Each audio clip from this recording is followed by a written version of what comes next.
Hello, my friends, and welcome to Perfect Practice. As always, we have a very special guest today. Today, I'm speaking with Holly Niles. And as you'll come to learn, she is an amazing practitioner, somebody who has been in this game for a very long time, has seen many people come and go, and has witnessed the rise of many influential people in the functional medicine world.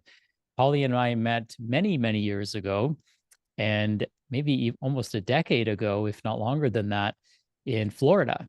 And I still remember our conversation. We were in the pool at the JW Marriott at a Zymogen event, and we just had a wonderful dialogue and conversation and have been friends ever since. And it's just wonderful to have you on the show today. I know that we're going to go and in a variety of different directions, but where I'd love to start with is first of all, welcoming you. And secondly, if you could share where your journey started as well. Yeah, well, thank you. It's really a delight to be here today. My journey really started when I was 16 years old. I read a book called The Save Your Life Diet by David Rubin, who actually was most famous for the book Everything You Wanted to Know About Sex But Were Afraid to Ask. That was his claim to fame.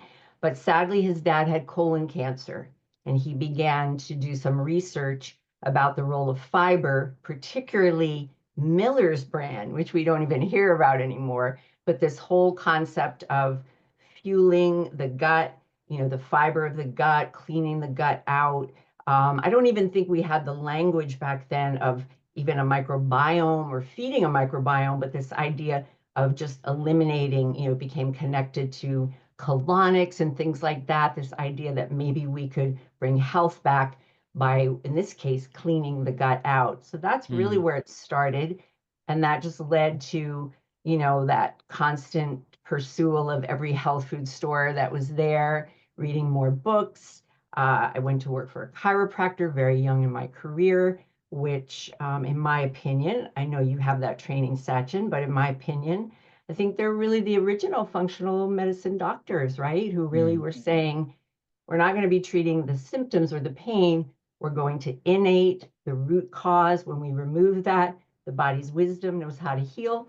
That's really what we think in functional medicine. So that really taught me and inspired me. The gentleman I worked for was a gifted healer. And it inspired me to want access to that in some way, for me to become a practitioner in some way, which took many journeys, acupuncture, even pre-chiropractic courses. And it's a longer story that will make shorter to say that it kind of then landed me more in the field of nutrition. That seemed to be a good fit when I lived in Canada. I did some training there, which then, led me to do a master's degree and beyond. But I really kind of always had that interest in what we used to call health food, but this idea of, it mattering what you eat, that the quality of mm. what you ate impacted your health. And that's really what started it all. Yeah, it seems so obvious, but can seem so far-fetched for some people that what we eat matters so much. As somebody who's in the clinical nutrition space, you've probably seen a ton of different fad diets come and go, and what I'm curious about is what's something that you learned, let's call it 40 years ago, that is still relevant today. That's timeless wisdom that you could offer us. Well, I think the idea of the balance of the macronutrients, yes, we have some special cases, perhaps seizure disorder or things where we might go to a more ketogenic diet, but in general, the body really needs all three. And the trends we've seen where we take one out or we make one the bad guy, we always get into problems, probably most significantly the fat phobia that we had there for quite a while, where everyone had famously, everyone remembers the Snackwell cookies, right? They had no fat, but they were so high in sugar and processed food that I've seen some data that says that was really the roots of the epidemic of type 2 diabetes in Mm. America, because everybody was not eating any fat, but thought it was just fine to eat boxes of these cookies. So to me, that's probably the most gross example of that. And the body is, to me, it's like this computer with this exquisite software. And when these foods come in, whether we're talking about a carbohydrate, a fat, or a protein in their whole form, they have a message. It's like a match. So when it comes into the body, it's like a click goes, carrot, I know what that is. I know what to do with that. I know where it goes. I know what vitamins are in it, the fiber, etc. The same could be said for proteins. And I think that to me is just ancient wisdom. And it's always that way because those are real foods that match with real physiology, real systems biology. So I think that's probably one of the most simple, tried and true things I've seen over time. It almost feels like there always has to be some sort of superhero macronutrient or super nutrient, uh, and always has to be a villain, right? It's almost like a movie that's constant that that's constantly playing. And I'm curious, like there's a huge move towards super high protein diets, or what I might define as like really high protein diets. So I'm curious on your perspective. I know there's a big shift towards carnivore, like some people swear up and down about it. And then we've there's a lot of influencers now who are pushing a very, protein centric diet, which it sounds like to me what you're saying is it's really all about balance without really hyper focusing on one. But I'm just curious on what your thoughts are about some of these trends that are currently pervasive in society. Well, I think that sometimes a trend can be rooted in data. And I think in the protein world, I think one of the takeaways that I think is a little bit of a shift is if we think about the protein needs of mature women, particularly in the post, even peri or postmenopausal. We do know we have that tendency to lose muscle. Maybe our digestive juices are not as dynamic. So I think the idea that they may need a little more protein makes sense to me. It's a shift from thinking the prime of your life, having children, high career driven. That's when you really need that more focus of calories. But I do think that mature women do better when we give them more protein. But I think, again, we always have to consider um, if we're going to be leaving something out. So for me, there's always a balance plate. I do think an anchor of protein at every meal is incredibly valuable. Satiety, energy. I just know when clinically, when I make that change for the patient, best example is breakfast. That sort of typical Canadian or American breakfast, right? It's like the donut and the fancy coffee. I mean, really, that just sends us into such a deficit that Mm-hmm. I often find just making a protein anchor at breakfast will just turn the lights on. It's like the engine gets running early and it changes how someone feels at 3 o'clock, Mm-hmm. surprisingly to them, right? That makes a change. So I don't think we need to be having 6 and 8 ounces of protein at a meal. I think, as again, in a mature person, we might be thinking about kidney health. There's, with every food we bring in, we know it brings us nutrients, but it costs energy to break food down. So we have to be Mm-hmm. thinking about that dynamic. So if we're having 8 ounce steaks for every meal, that to me is a little bit of a heavy burden. Now, there's exceptions, a very high performing athlete, there's certain scenarios, but I think something in that sweet spot of maybe 4 ounces, 28, 30 grams at a meal. I feel pretty comfortable that usually meets the needs. And it usually is more than what people are eating to start with. So we'll get a Mm-hmm. benefit. That's kind of how I feel about it. I think you have to, again, I think what it really brings up, Sachin, which is interesting, you're mentioning the villain, and the good guy. There's something about us, I think, as humans, we kind of like this extreme, like endurance, event, even with food. Like, all right, I'm on this really hard diet and, 22 more days. And there's something about that. Um, but everybody can do something for 3 weeks. To me, the magic really is, can you do something great for 6 months? It doesn't have to be scintillating every day. You just have to know that is enough wisdom, that's enough nutrients for the body to just run optimally. It doesn't need we don't really need upgrades, right? Like our Hmm. computers as humans, the same things that probably worked for my grandmother, in essence, would be true for me, kind of coming back to those basics. So that's kind of how I feel about the protein thing. I think you just got to keep it in check. Yeah, I think you bring up a few good points that are often overlooked. Is it's not just what we eat, right? It's how well we chew it, how well we break it down, right? Breaking down proteins requires adequate stomach acid, and some people with perhaps digestive disorders, or as we age, it's harder for us to produce that stomach acid, or if we're eating while we're stressed out, we're not producing as much stomach acid. Thyroid patients, right, don't produce as much. And so that undigested protein can backfire for people.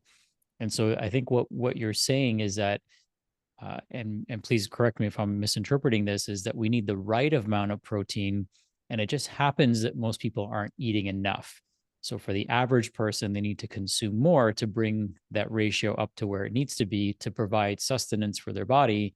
But excess, and some people don't realize this, but excess protein actually turns into fat as well. So, we don't, it doesn't always just turn into muscle. Whatever's left over has to go somewhere, and it eventually turns into fat if we don't utilize it. So getting the right amount, I think, is really what you're getting at. Would that be accurate as a statement? Yeah, yeah, because I think, let's say the carnivore diet. Now, to be fair, I've had a couple of very chronically ill patients, in the Lyme mycotoxin world, who for a short term, that was a valuable thing for them to do. But then, of course, their liver enzymes started to go really high. So we know the body's a bit burdened. But what we miss there are all those beautiful phytonutrients.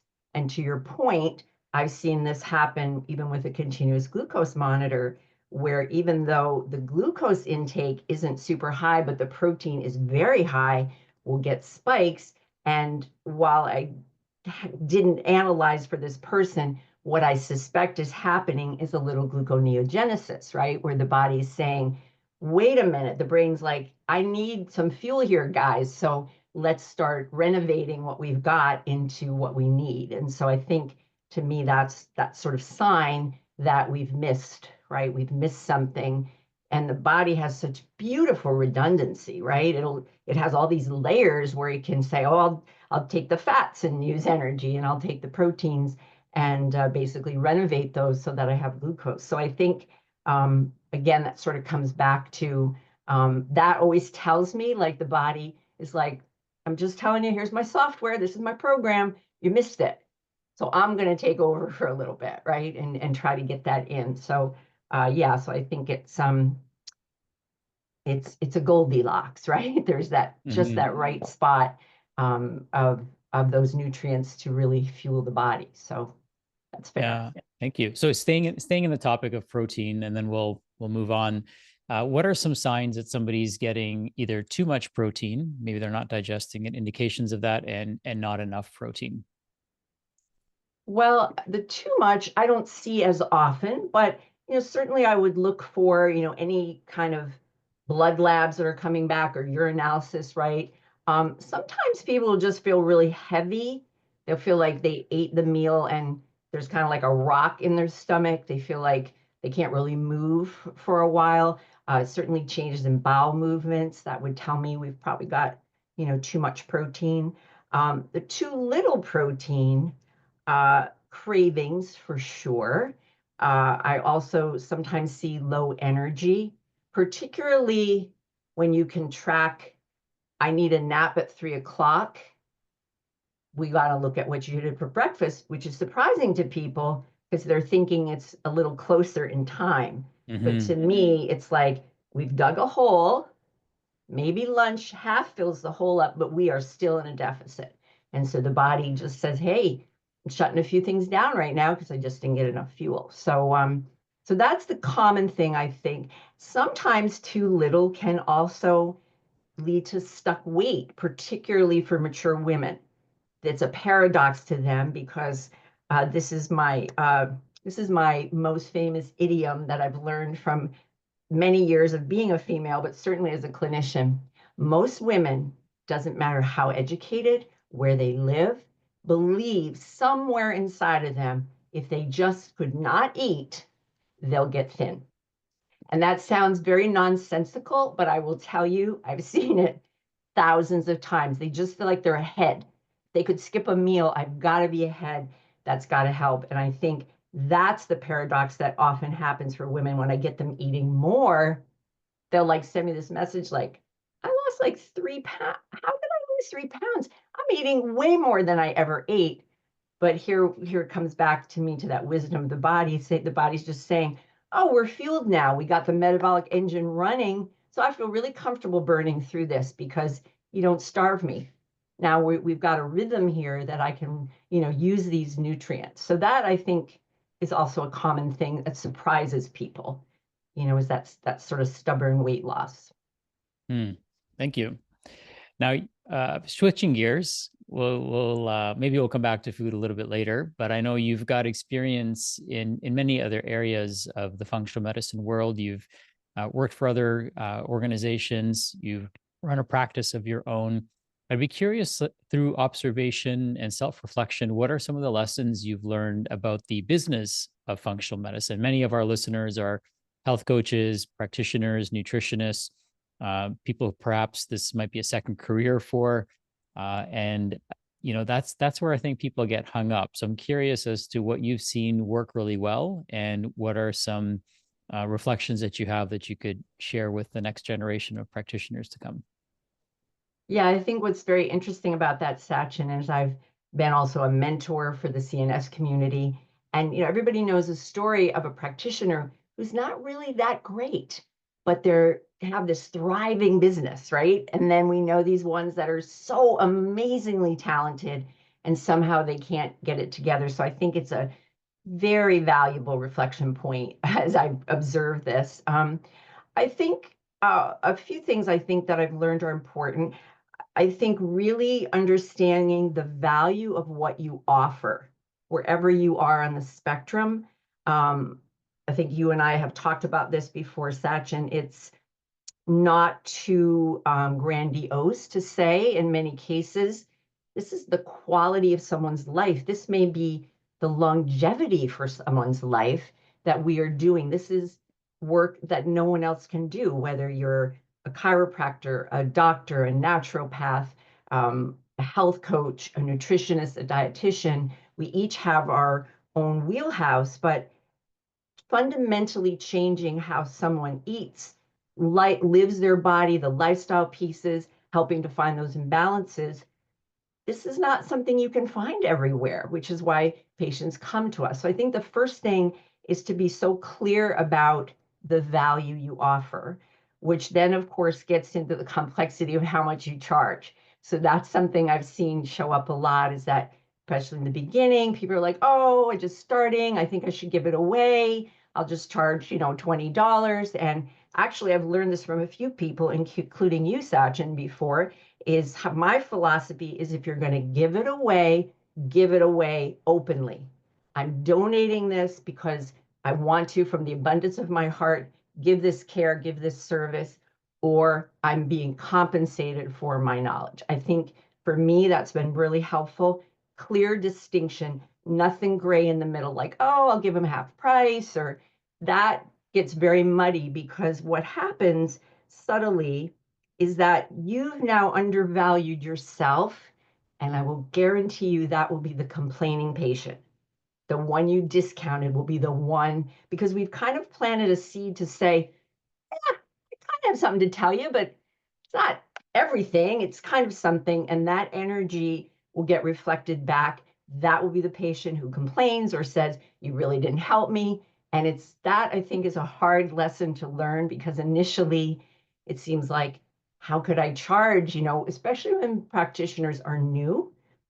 But I think the value there is to say, even as a new practitioner, you have invested hours and time into learning your skill. And I'm going to guarantee you, you pretty much always know more than your patient, right? You always have something to offer that they don't have, which is why they came to you.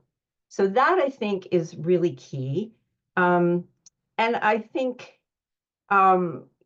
having what I've had to learn is to choose where I want to put my focus. I just shared a story with Sachin before we started. So getting support. So if you hate social media, don't waste your valuable time spending hours on social media. See if you can find someone to do that. I think that's so important because I just see so much burnout.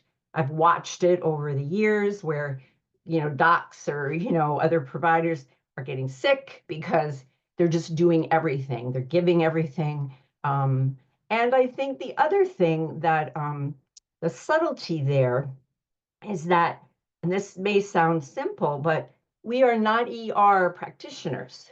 We are not emergency. So if somebody has high zonulin in their stool, that is not a medical emergency. They don't need to know the minute you know. You can wait. So I think also setting a cadence for what we're delivering and setting up these boundaries that someone could wait till next week to learn that, we have to kind of consider what we're sharing with patients. And I think the burnout piece is what I see really commonly. And those are some of the ways that I've seen that happen, So I think kind of setting up, those clear boundaries of time, getting support, invest in support. It may cost you, but it will save you in the end. I've certainly learned that over my many years. And then, of course, getting a sense of what you are offering and the value, because we can change someone's life. How many people have a job where they say that? So I think I always try to connect to the magic. I'm very practical. We talked about nutrition, but I love to talk about the body, mind, spiritual part of things, the higher order of things. And so I think, this is very profound work that we do because Hmm. we, instead of coming into someone and saying, oh, you have this, take this for 3 weeks, come back and see me, we're sending someone on a soul task which says you are now going to be operating in your life in a completely different way. What you do at Tuesday at 3 o'clock, how you get into bed, how you move your body, and this. So to that end, I think it's really sacred work in the end, even though the roots can be very simple, like eat more protein at breakfast. So I think that's helpful to keep in mind to kind of set I think the context for how your business works. Now, let's be really transparent. Learned is the word I used. So yes, I have made mistakes in all those Hmm. categories.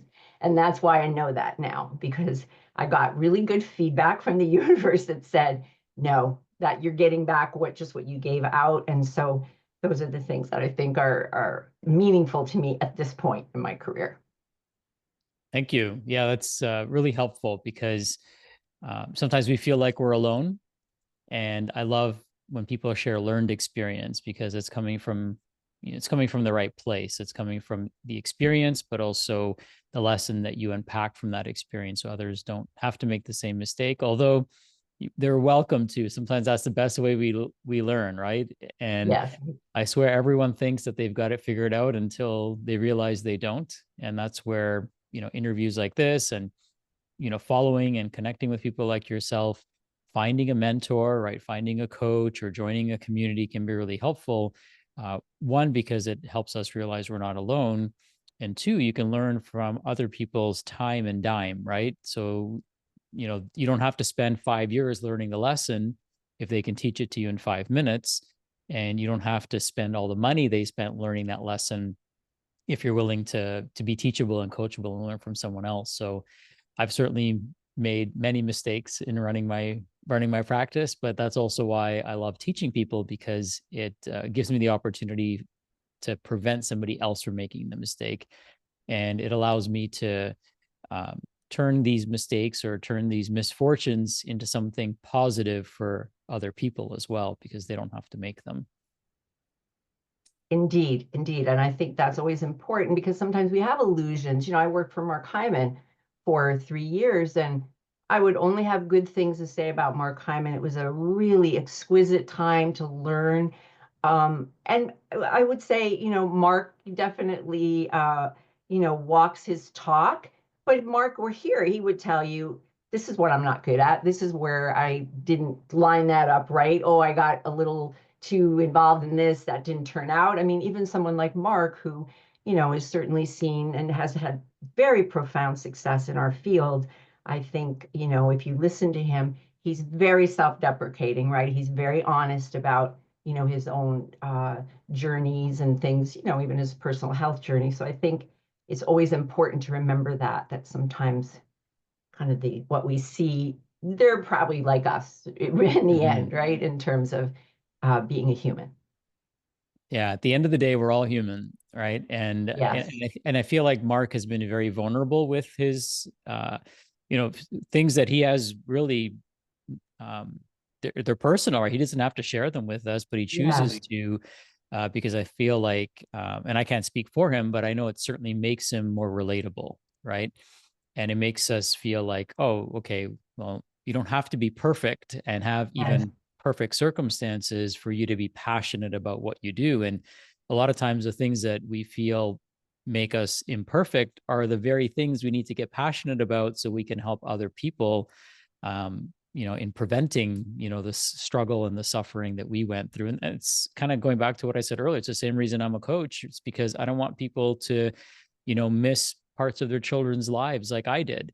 I want people to be at home as much as they can be, if they can be, because they're at home with their families, right? And Yeah. we create a smaller, carbon footprint if we're traveling less and commuting less, and if we can do things digitally, and do them as effectively and sometimes even more effectively, then why not, right? So I love that you worked with Mark. That's super cool, super awesome to have like an insider's perspective, and it's great to know that he walks the walk and talks the talk, and that he's humble. I think that's another superpower that a lot of great leaders that have Yeah. longevity, right? There's people that come and go, but the people that have longevity, the humility that they have, I think is really important as a as something to observe from my Yeah. perspective, at least.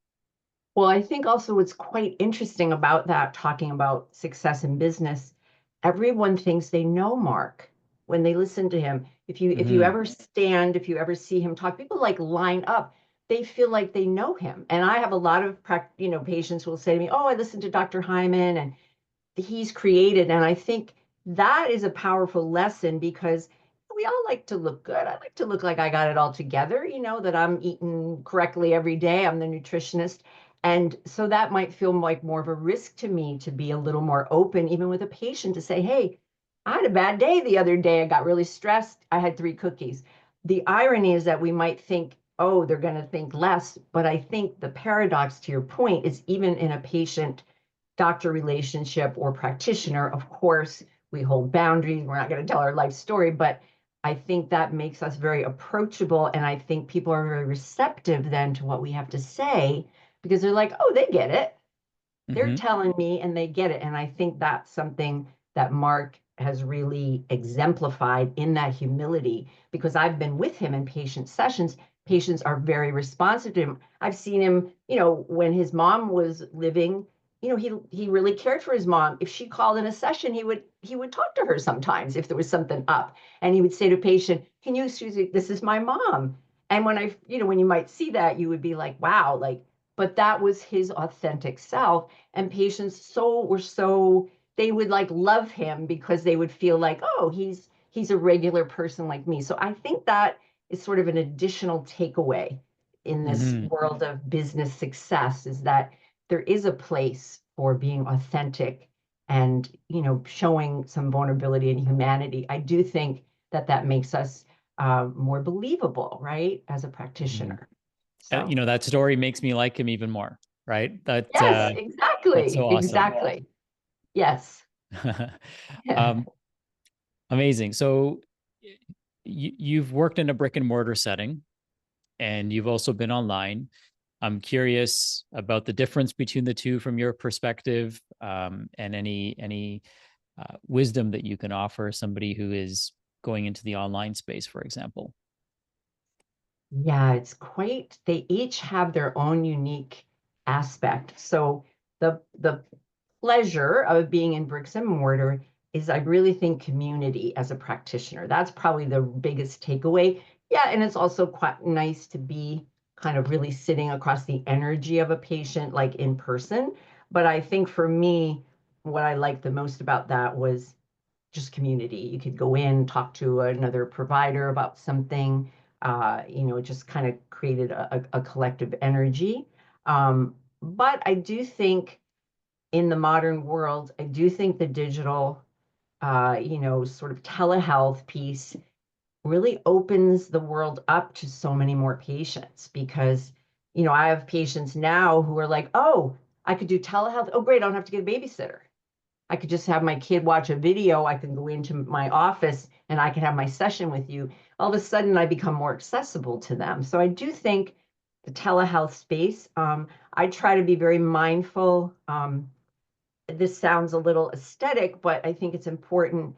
You've got it set up. So you've got good lights, you've got background. So a patient really feels a warmth around what you're offering. Um, I'm just not a green screen fan. No judgment if you use green screens, but I think other than maybe your logo, I just think there's something homey about kind of feeling like you're seeing someone in an office, right? They've got this sort of dwelling where this experience takes place.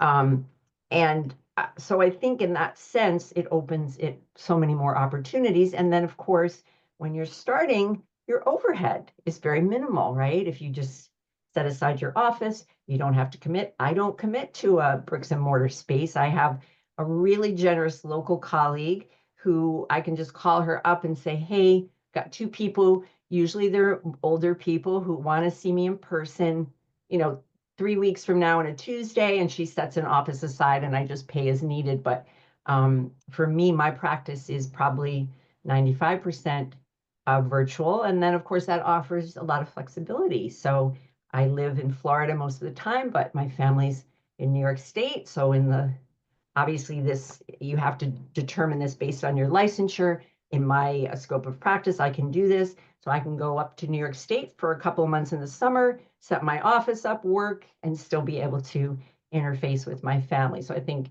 that's, I think, one of the benefits of it. Yeah, so I think they each have their place, but I think you can create um, a really complete patient experience in each of them.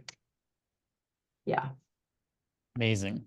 Thank you. Yeah, I think there's definitely pros and cons to each. And I love that you've kind of have a hybrid setup where you can offer the best of both worlds. Yeah, and there's a lot of, practically speaking, if you look around, there's often offices you can rent by the hour. And so if Hmm. you're trying to figure it out or find a balance, I think that's an easy way to do that without having to commit to a full-time space. So, Yeah, where we started our practice, and this is actually what started me into in the coaching business for functional medicine practitioners, is we found what we would now describe as a WeWork type of space. It was called Intelligent Office in Cincinnati, Ohio, and they have, Regis is kind of similar but a little bit different. But essentially, we would have beautiful grade A office space, and you'd be able to choose one office in that office space. So these are usually, converted, corporate office buildings. And then you get the office where you can put, and it's all furnished for you. The internet's provided. The front desk person is provided for you, so they work for everyone on that in that little on that floor or whatnot. And it's very affordable. It's like $1,000 a month. And sometimes people need that to get out of their house, yeah, right? fair. Right. Yes. And so that's where we actually started. So it gave us the beauty of being able to work with people virtually if we're in the office, but it also created that separation of home and work, which sometimes can be a blurry line for some people. Yes. Yes. Good. I know I at one point was very guilty of that I would kind of work and miss portions of my son's life. And now I'm very grateful I get to set my own calendar, and I'm able to even change my hour seasonally. So now that the sun goes down, my hours end an hour earlier, so I'm done by 4 most days I'm here in the Eastern time, because I want to be available when my son arrives at home. That's the whole point of all this. And I want to be able to catch the sunset if possible. And I wasn't able to do that if I ended at 5 or if I ended at 6. So it's great to have that flexibility. Yes. Yeah. And when people are working with you virtually as well, the beauty is they don't have to take time off work, Mhm. to commute and get to you, and it makes it very convenient for them as well. Yeah, no, I would agree on all counts. Yes. Yeah. So Holly, from your perspective, what are you most excited about in this coming year? New Year's right around the corner. Well, interestingly enough, I've spent a lot of time really in gut health, which I'm still gonna, put a big value on, but I've really been kind of regrouping to basics like metabolic health, just kind of we'll give Dr. Casey Means a little shout out for her book Good Energy and just, I think looking at the statistics, it's quite sobering in certainly in North America. So I'm excited to start to kind of back up a little bit and kind of shift a focus from really complex, patients to saying, hey, let's really try to reach more people with prediabetes, hyperlipidemia, these basic chronic conditions because we have a problem, right? We have an epidemic right now that is growing. And as I said before, without coming from so much ego, we do have the answer. In functional medicine, we do this beautifully. It's one of our best, outcomes, right? Is really because most of those chronic illnesses are diet and lifestyle driven. So I think that's something we do quite well. So I've kind of simplified. I've backed up a little bit. I'm just running right now a sugar-free challenge, a 5-day sugar-free challenge, just to kind of think about that. I'm looking, into the year of um, continuous glucose monitors and really getting very practical with people to help them just begin to turn their health around at these really primary levels because um, I just think there's such a need for it. If every patient who comes to me, even let's give cardiologists a nod. I will say there are more cardiologists that will say, quote, change your diet. So we're going to give a shout out for that. That's new. But otherwise, there's not much feedback for these patients. It's just like, oh, you're going to do this and we're going to put you on this medication and off you go. And that to me is a very big disservice because we are now sending someone down a path of multiple growing medications. We've all know this, we've all seen it. So Mm-hmm. that's kind of been my refresh is to say, wow, this is an area that maybe we've moved a little past into some complexity and maybe want to back up and say, hey, let's put the word out.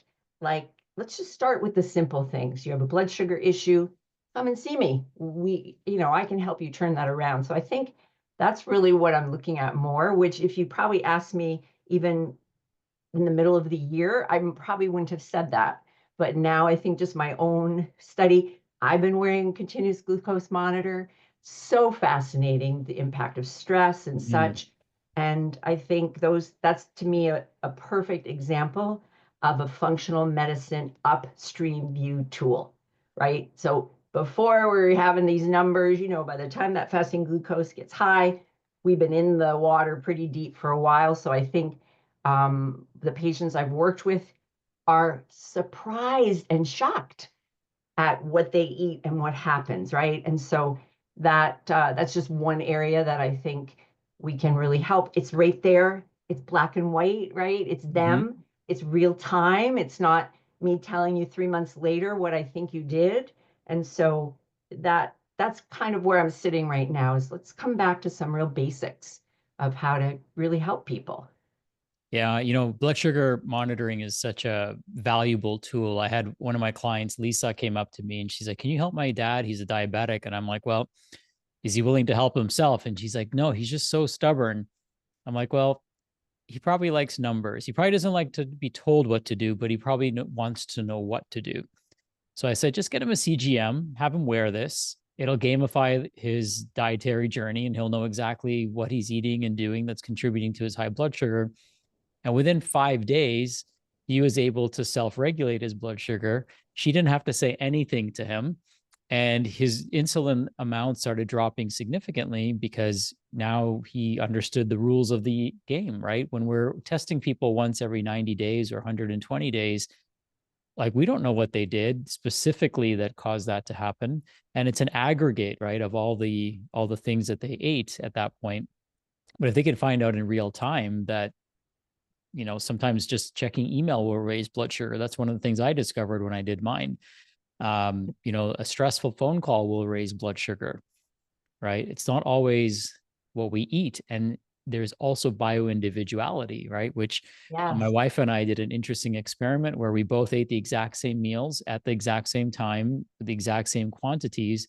And one of my favorite foods in the entire world caused my blood sugar to go up very quickly. It was a rice and mushroom patty, and hers stayed pretty flat. I'm like, what the heck? Like that doesn't seem very fair. I mean, of course, it came down within the appropriate timeline, but I didn't realize it would spike that much. And to see her stay pretty flat was quite fascinating. So it does allow us to, kind of parse out individual, foods or ingredients that are causing problems for people.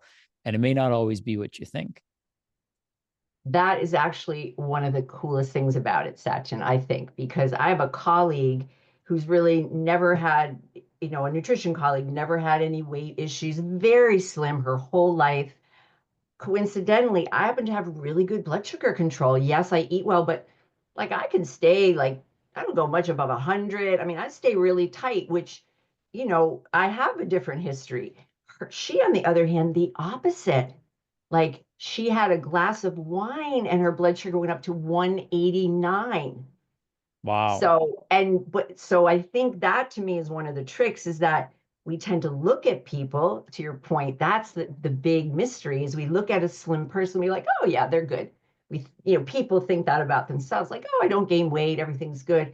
And if we see someone who maybe we feel is a little rounder, we're going to make an assumption, oh, I bet you they have issues. But I have seen that happen so many times. And I think that bioindividuality is really amazing and valuable because it's Mm-hmm. like a false sense of security, right?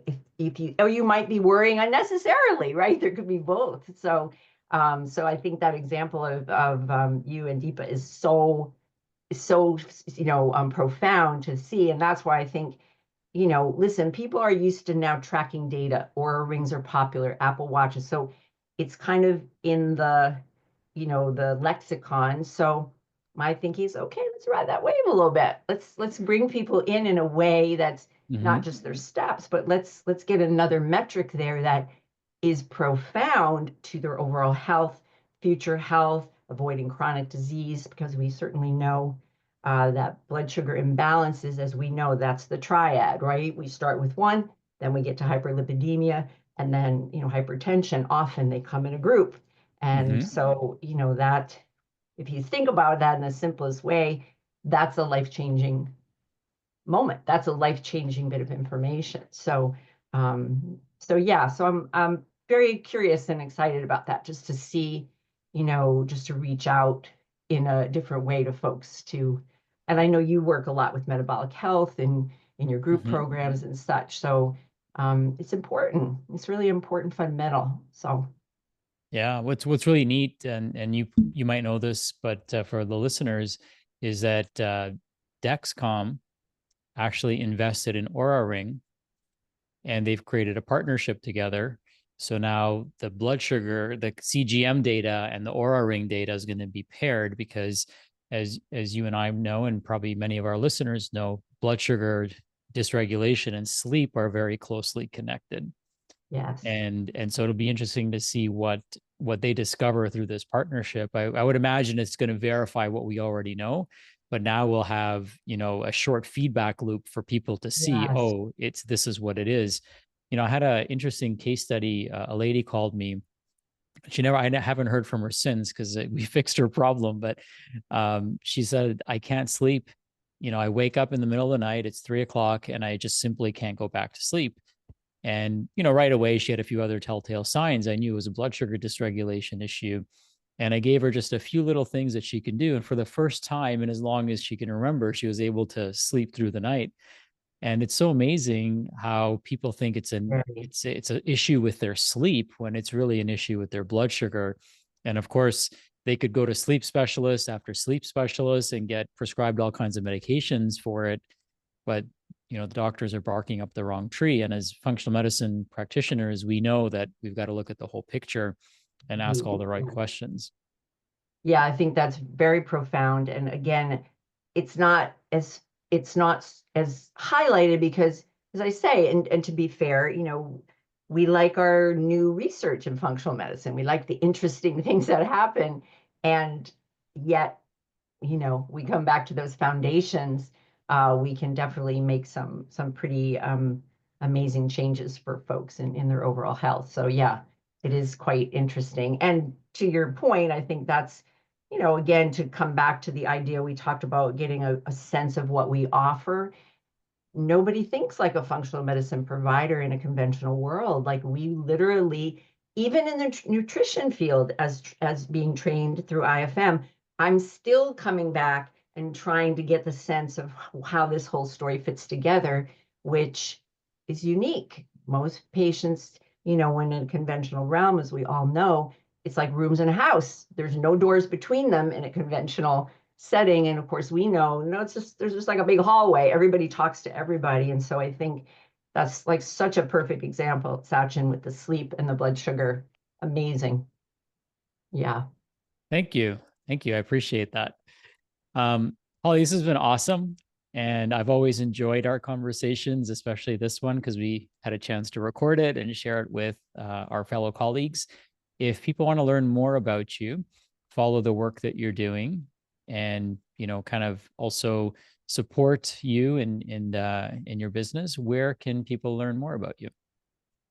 Well, my website is very easy. It's my name, hollyniles.com. And I've just had a transformation in my social media. So on Instagram, I'm known as Whole Health Genie, Genie, and as well on Facebook now. So that's a story for another day. But let's just say we're in a new paradigm with social media with a new name. And so those are probably the easiest ways to connect with me. I love it. Whole Health Genie. I love that. That's such an awesome name. How many wishes Well, do you grant? Well, that's the thing, there's always a little magic, right? And in the body, there's a wonderment. So I always like the idea of the genie, right? There's this inner genie that we don't even always fully understand. So I kind of like that paradox, of putting those two together. So That's so cool. You need to get your magic lantern. yes, yes. And in some of the logos, I have a few different logos. It's interesting to kind of work with that. But yeah, I mean, I think everybody likes the idea of a genie in a bottle, right? Granting a Hmm. wish. So, maybe your inner genie, right? That's what we're trying to do, to access the inner genie. So Yeah. So it's actually really great branding. I'm so excited to kind of see how it all unfolds. So many great metaphors and puns and all kinds of stuff that you can work with. So congratulations on that thank, evolution. thank you so much. All right. Well, thank you again. Have an amazing rest of your day. And thank you to all of our listeners for tuning in today. I hope you found this conversation insightful and inspiring, and it takes you and moves you to take some action. And again, learn from our time and our dime. Don't make the same mistakes we did. Go make some new ones so you can learn from them as well, and share what's working and what isn't. As always, much love and light to each and every one of you. We'll talk to you soon. See you on the next episode. Bye for now.